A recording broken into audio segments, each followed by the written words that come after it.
Welcome back, y'all. This is the last day of the Calisthenics 15 challenge, day 15. You're almost there. We've made it almost the entire way through. And what I wanted to do today was talk about a few different calisthenics skills, because it's great to get into calisthenics for the strength training, for losing weight, for improving mobility. But a lot of people eventually want to get to doing the more advanced stuff. That's the exciting stuff. That's the fun stuff. So I'm going to show you how you can progress to the handstand. We already talked about that a little bit in an earlier day. The L-sit, the pistol squat, and I might throw the one-arm push-up in there as well. But instead of throwing a million different exercises at you, I'm going to show you how you can achieve these with just a few basic exercises, and you've already seen most of these, so it should be a nice review. And if you really want to progress to these skills, these milestones quickly, just pick these few, like a small subset of these exercises and practice them every day, and you will be there before you know it. So we'll start with the pistol squat. So one of my favorite exercises for building single leg strength is the Bulgarian split squat. So you've already seen this before, but the form on this, you don't want to be going down like this, like a traditional lunge. You want to be leaning all the way forward to the point where your knee is over your toe, if not in front of it, and your heel is touching the back of your leg. So that's going to really build up that single leg strength. Let's do 2 sets of that, 8 to 10 reps on each leg.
There's our 2 sets. I forgot to mention, the Bulgarian does require some bit of hip flexor flexibility going down this far. You're going to kind of feel your knee hover or maybe even touch the ground back there. So definitely loosen up those hips before you do it.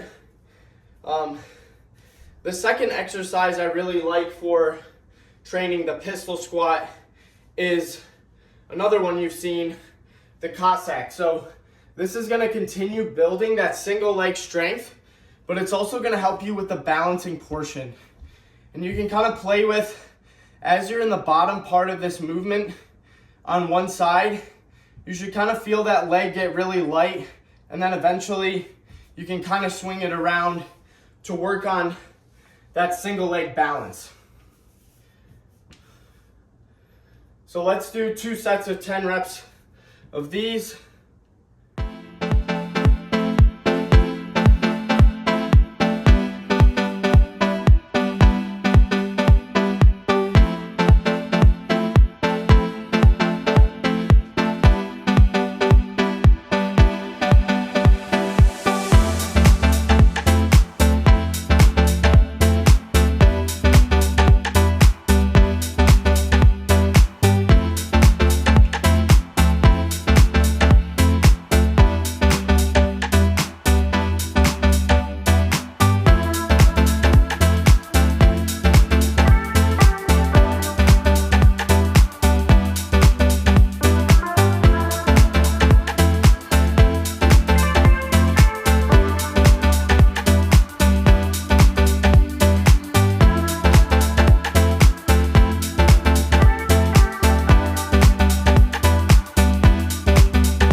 So those are my two favorite exercises.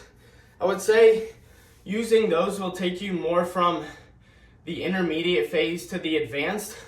But if you're a true beginner, just start with basic bodyweight squats. Try to go as deep as you can. If that's too difficult, just do them assisted. Get a chair or some other elevated surface. And then to get comfortable being on one leg, you can just use that same elevated surface and take the 1 foot away to practice what it feels like to do that pistol squat. And then eventually you'll get to the point where you can just do it unassisted like this. So that's the pistol squat. Let's do the handstand next. So I'm a big believer in building a solid strength foundation before you try to get upside down and hone the balancing aspect. So my favorite way to do that, you guys all know, is push-ups. But if we skip past the really basic ones, knee push-ups, standard push-ups, the pike push-up is going to be your center point. It's going to be your North Star for training for the handstand. And this is my personal opinion. Not everyone will tell you to do this. But pike push-ups are not only going to build the shoulder strength and that pressing strength, but they're also going to give you stability, especially at the bottom of the movement. So what you should be doing with the pike push-ups, you'll probably start out looking something like this.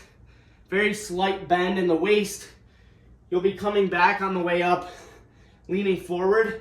But over time, you should be walking those feet in and continuing to challenge yourself. Now, one of the biggest errors I see with the more advanced version of the pike push-up is people will lean forward on the way down, but then on the way back, they come up and put the head between the hands. That's great, but it's not going to build the same stability. It's not going to focus on the same stabilizer muscles as doing this. So you want to keep your head in front of your hands at all times, and then eventually you'll be able to get to the point where your feet are so close to hands, you're leaning so far forward that the feet actually come up, and then you can just practice that feet float, or you can just kind of hold it to see what that feels like at the bottom of the movement. And that's gonna provide you with a very strong foundation for holding the handstand, not just like getting up there, but stability at the top. So you can actually use this as one of your entry methods. This is probably one of the harder entry methods, I'd say. But it's also really going to help with things like the crow pose entry as well, because you can see at the bottom there, you're kind of in the same position, leaning forward, head in front of hands, and then pressing up into that handstand.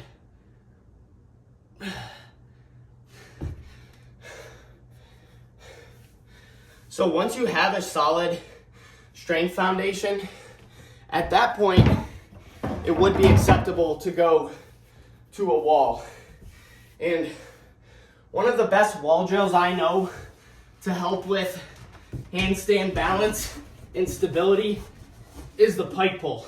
So you're just gonna get in this chest facing position here and just rock back and forth, keeping your arms straight, and feel out what that leaning forward feels like. Oh, I might need a break there. But yeah, the chest facing pike pulls, and then these back facing head taps, as I like to call them. You're just gonna get up there. You can start by just doing one single leg removal, but to practice the shoulder stability aspect, you can do these head taps here. You're actually gonna feel your feet come off the wall as you move forward, and that's a good sign that you're doing it correctly, because you want to keep that core tight, not have that arched back, and that's going to give you the stability that you need to hold a freestanding handstand. Last one would be the L-sit. This is probably the easiest of the three to do. And I do have a muscle up tutorial as well, but most people don't have a pull-up bar. I don't have one with me right now, so I'm not gonna cover that today. Maybe in a future video, but for the L-sits, you can really just break it into two different movements. One is the core compression aspect. So you've seen a lot of these over the last 15 days. You just start with the single leg core compression.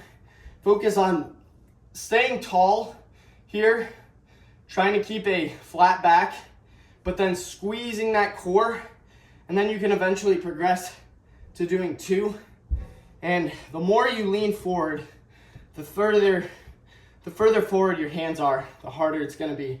So you can just start up here and then eventually progress to this, which is gonna give you that core strength, that compression strength that you need to do the L-sit. Now, holding yourself up at the same time, I forgot to mention, you can also practice the core compression from here and then just get a slight lift before you try to do the static hold. But if you want to build up that ability to lift yourself off the ground with your arms, I would say just hammer dips. If you don't have a dip bar, you can just use elevated surface, 2 chairs or something similar, and then start with your knees down like this, and then start working on the multifunctional aspect of having your legs raised at the same time you're doing the dips.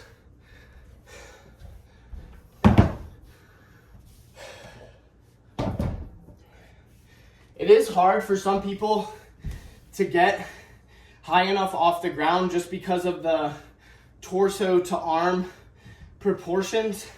So if you need to, get those elevated surfaces like I was just showing, or you can use parallettes, a pull-up bar, but eventually you can hold that L-sit, and then it's just about seeing how long you can hold it from there.